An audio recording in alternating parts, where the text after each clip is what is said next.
So the Church Times has managed to get some info on the House of Bishops meetings. I wonder how they got that. Anyway, we're going to go through it and see what it says.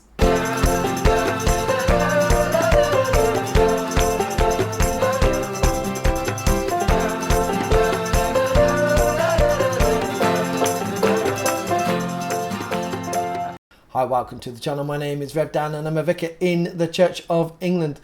And this has just come out today on the Church Times that they've got some information from the House of Bishops meetings, how they voted, not just the House of Bishops, but the College of Bishops as well. And they put it in their article, and we're going to go through and see what it says. And you can kind of guess where the information might come from. So the headline starts, Bishops, divisions over same-sex marriage exposed. MPs, this is the headline, MPs questioned episcopal governance after bishops vote to slow progress on blessings. So we'll get into that bit a bit later. So it starts off, a large majority of Church of England bishops support a move towards allowing priests to enter same-sex marriage and the immediate adoption of standalone service of blessing for same-sex couples, the Church Times can report.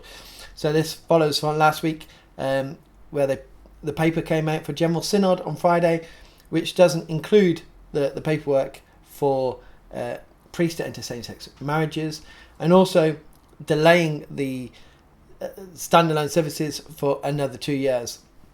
But apparently the House of Bishops didn't want to do this. But we kind of heard this anyway, but they managed to get hold of the paper. So the article goes on. The House of Bishops, however, voted to slow the progress on both issues in a meeting earlier this month. In fact, in the face of Conservative hostility. The outcome has prompted MPs to question the process of episcopal governance. So let's get two things here. Conservative hostility. What's that?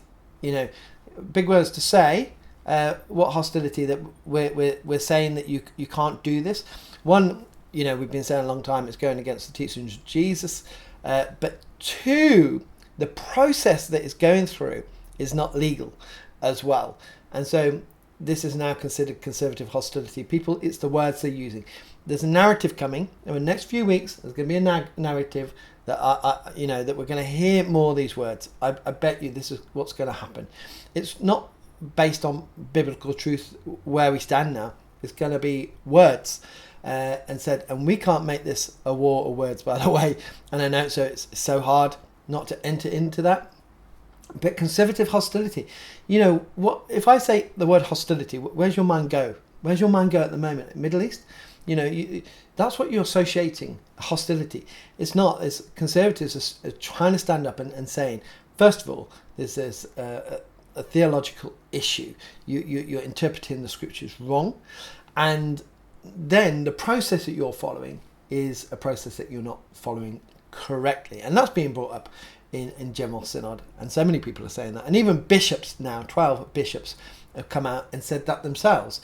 So are the bishops now being hostile? Those 12 bishops are being hostile because they dissent from the decision of the House of Bishops? You know, it's a big word. But, you know, this is going to be coming out now. It is a PR battle, really, and which is a shame because it takes it what it is of a church, and we should not be speaking in that way, our brothers and sisters.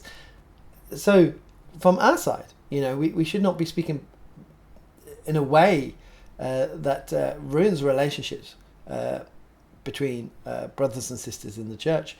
We should be calling each other to account, but not put in such hostility between us that there's no opportunity to have a dialogue. Because, to be honest, let's be honest here, we both want to convert each other to each other's position.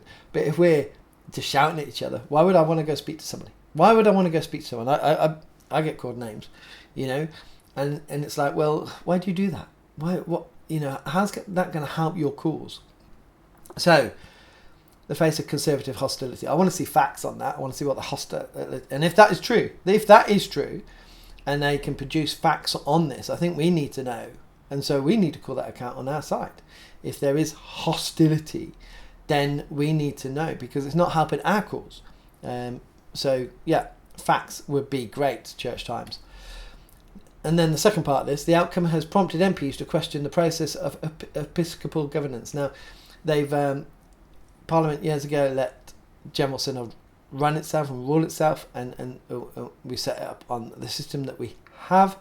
And it isn't like the bishops have got all that control, but they have. They've got a lot of control. But now the MPs are going to question this and use it. It's going to be a power grab back, perhaps. I doubt it, but the language is there already.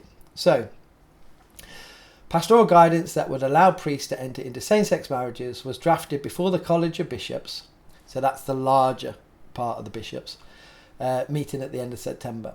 The college includes all consecrated bishops, diocesan and suffragan. At the meeting, 3/4 of the bishops present voted to recommend to the House of Bishops that work should continue on pastoral provision to extend it to clergy to enter into same-sex marriages.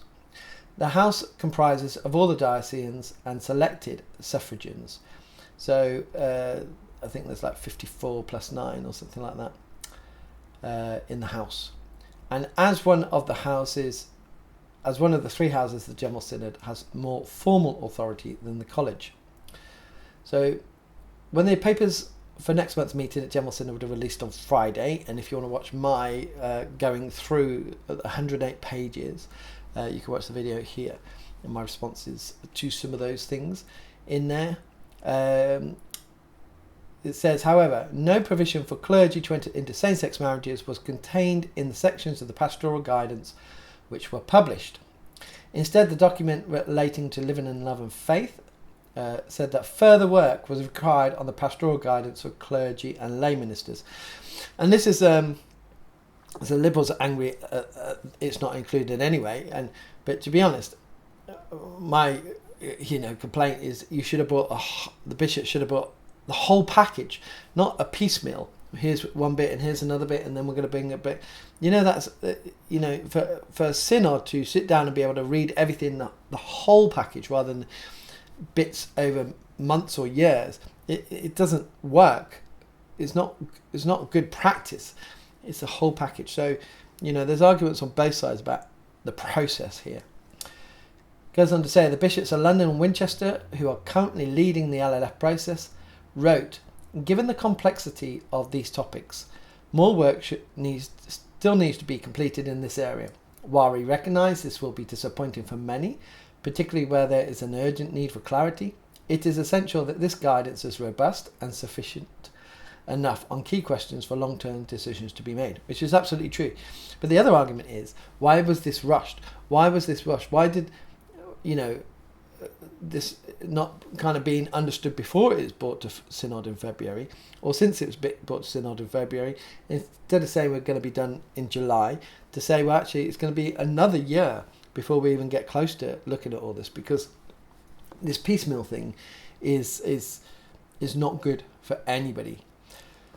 So documents seen by the Church Times were obtained from multiple sources and include the results of votes taken in the House and College of Bishops. So this is this is basically leaked, really, and stuff that votes that we've all been waiting to see and being asked to be published, but now they, instead of being published in the right way, they've been leaked to the Church Times. Says it appears that by the time the issue reached a meeting on of the House on the 9th of October, a decision had been made to split the pastoral guidance into 3 parts, of which the third, pertaining to the expectations of conduct by clergy and lay ministers, would be deferred for more work. The process has raised questions about how decisions are made in the Church of England.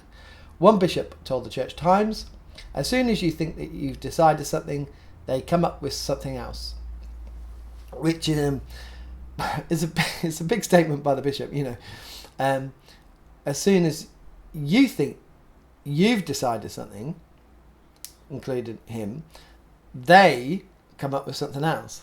So it sounds like maybe this is a bishop from the College of Bishops, and the College of Bishops have decided something, and then the House of Bishops, come and decide something else. It's really divided in the the House and the College of Bishops. And this bishop obviously is just confirming that. So, but so do the voting records as we go on. Voting records suggest that the House held a vote on whether it was of one mind that the pastoral guidance should permit clergy to be in same-sex civil marriages, and that this was passed by 18 votes to 15, though the House still voted to delay its publication for further work. Interesting.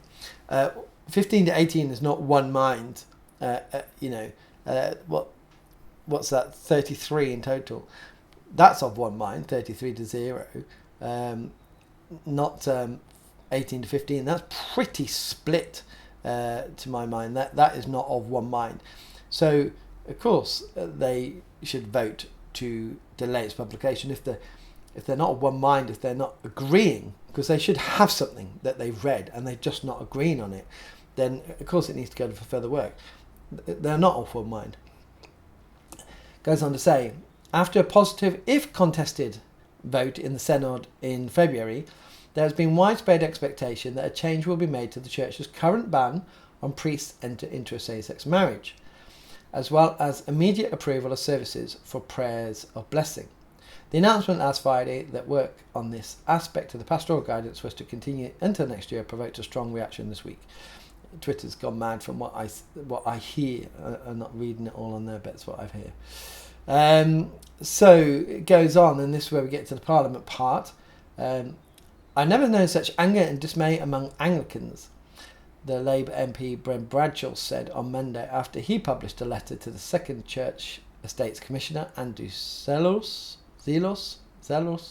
MP, which demanded answers about this situation. The letter, co-signed by Sir Ben and the Conservative MP Martin Gibson, asserted that what had been announced backtracks on what was agreed at Synod in February, and that what it doesn't backtrack on completely, it kicks further down the road. So two things: the anger and dismay. If people are seeing this anger, I know there's upset and there's frustration, but if people are seeing this as anger, and what did it say before? The Conservative, going back through my hostility.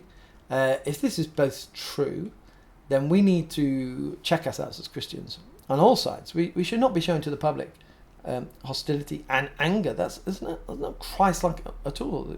People who don't know Jesus personally will not say that this is a Christian trait. So if this is what he's saying is true, that he's never seen such anger, I can get the dismay, I get that, but we need to, how are we showing compassion and love in this, in a difficult situation, and not anger and hostility. So anyway, he's written this letter demanding answers, and it's been co-signed by another MP, and they're saying it backtracks on what Synod agreed. But to be honest, you can say that, but again, it wasn't brought to Synod, but it's brought to Synod too quickly, and now it's brought to November Synod as a piecemeal package instead of as a whole. And there's been the complexities. You had 3 groups after General Synod, and then they got disbanded, and then you had another group, and then you had the House of College meeting, the College of Bishops meeting, and the House of Bishops meeting, and obviously they're being divided. So this is, of course, is going back and forth, and the Liberals are campaigning, the Conservatives are campaigning, and there's a whole load of stuff that's come up that they haven't realised. But so you're not going to get exactly what was in February anyway. So, speaking to the Church Times, Ben suggested that the majority of the church was fed up with the complete failure of the leadership of the archbishops and the bishops, and they repeated, I'm not going to do this word, pusillanimity. In this, sorry, I'm not from that side of the tracks, and that's the first time I've ever seen that word. In the face of extreme aggressive behaviour of a small group of completely unrepresented evangelical conservatives. So here we go with the language. We're going to hear this more. A small group, there's not a small group, by the way, of conservative evangelicals. There's a small group representing the bigger group. Most of us are getting on with our work in parishes, but the group is actually big, and I believe the evangelical church in the Church of England is the larger part of the Church of England, especially including the lay people, and extremely aggressive behaviour. Again, big words, and this is the language that we're going to hear up until General Synod. It's only a small group. They're very aggressive. They're going to talk about law, taking them to court, and trying to stop it, and that isn't. I'm sorry, but that isn't representative of what is actually happening. There's a small group, as always, that represent the large group. I can't believe that group are being extremely aggressive in their behaviour, and if they were, again, proof, because the larger group wouldn't accept that at all. We wouldn't want that. They're misrepresenting us if that's the truth. But you can't say these words without backing things up. And again, a small group of completely unrepresented evangelical conservatives. So just be aware as we move forward with the language that is being said and what's being put forward. So it goes on that he confidently predicted that Parliament will not stand by. These concerns came hot on the heels of the catastrophic failure by senior church officials over safeguarding, he said. The safeguarding, absolutely agree, has been a complete failure. But it is getting back on track. And it's been good, by the way, and I've said this before, at parish level and with parish dashboards where they're being used, safeguarding is really good, and they keep us accountable. So it goes on, there are very strong suspicions that a senior official in Church House wields far too much power, is not answerable, is not accountable, and has once again intervened improperly in the process. So, where we sit in parishes, we look at the House of Bishops, and we look back to February, where the House of Bishops basically stopped every amendment and voted highly in favour of stopping every amendment that went through except for one, and didn't reflect the House of Clergy or the House of Laity. There's power, and now they're saying that there's one person who's got in Church House got far too much power. Again, it goes back to the whole of the power in the church. There's a lot of power wielded in the church, and this person, whoever they are, is wielding power. But let's not say one person got too much power when others are using power as well. This is about power as well. So it goes on. The move to hold off standalone services for the prayers until authorised under Canon B2, which entails a synodical process with final 2/3 majority for approval in all houses, also went against the recommendation of most bishops. Rotating records seen by the Church Times show that a majority, 75 to 22, at the College of Bishops meeting in September supported a plan to approve services under Canon B5A, which would have enabled their immediate use for an experimental service under the authority of the archbishops. So we talk about power here, talk about the person who's got too much power here. So 75 bishops have voted to use, and it didn't get through, they pulled back, to use standalone service under Canon B5A. Canon B5A, by the way, is only used every so often. So like when the Queen died and they had to put special liturgy together for her funeral, the King's coronation, where they had to put a special liturgy together. That's when this is used, not for something that is going to be used as the bishops are kind of portraying in that sense, week in, week out at standalone services. It's experimental services. And then now using a different language. As far as I understand, BA kind of B5A is every so often for services that just pop up and they need liturgy, not for experimental services. And I said in previous videos, if the archbishops did that, if they did that, that would be that would be a red line for so many. It'd be abuse of power. And even I've also said, if they did that, and thank God they're not doing that, but if they did do that, the Liberals would be happy. But I said the Liberals should never support that, because it sets a precedent, and then in the future it would be used in a way that one day they would not be happy with. There's no point in winning a battle to lose the war in that sense.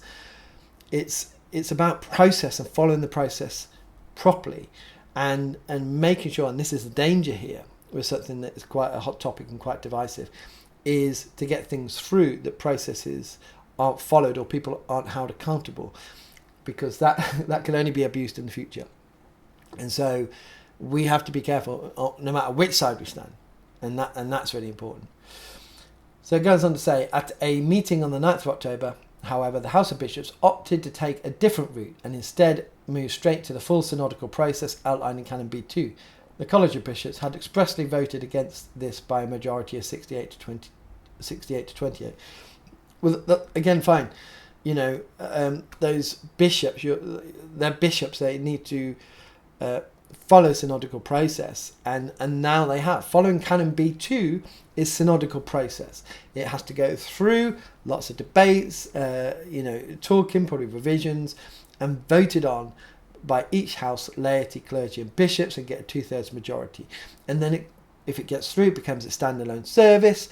Putting it under Canon B5A as an experimental services and getting it through that way is not going through the process, and it doesn't need to be voted on by General Synod.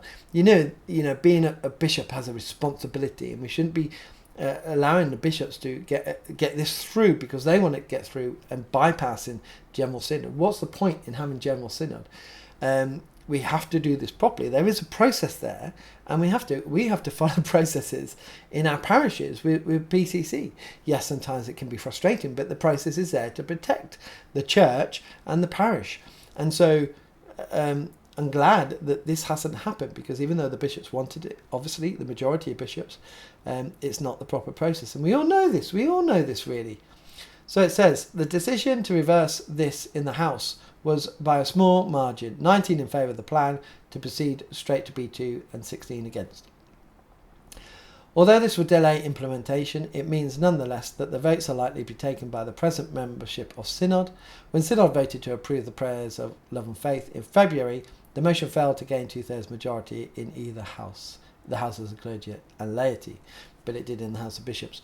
So it didn't go through, and that's good. So it has to go to B2, which is the proper process, as I just said, and it's going to be voted on by this General Synod, and it won't get through. But that it's being voted on by this cohort of General Synod. So the article goes on.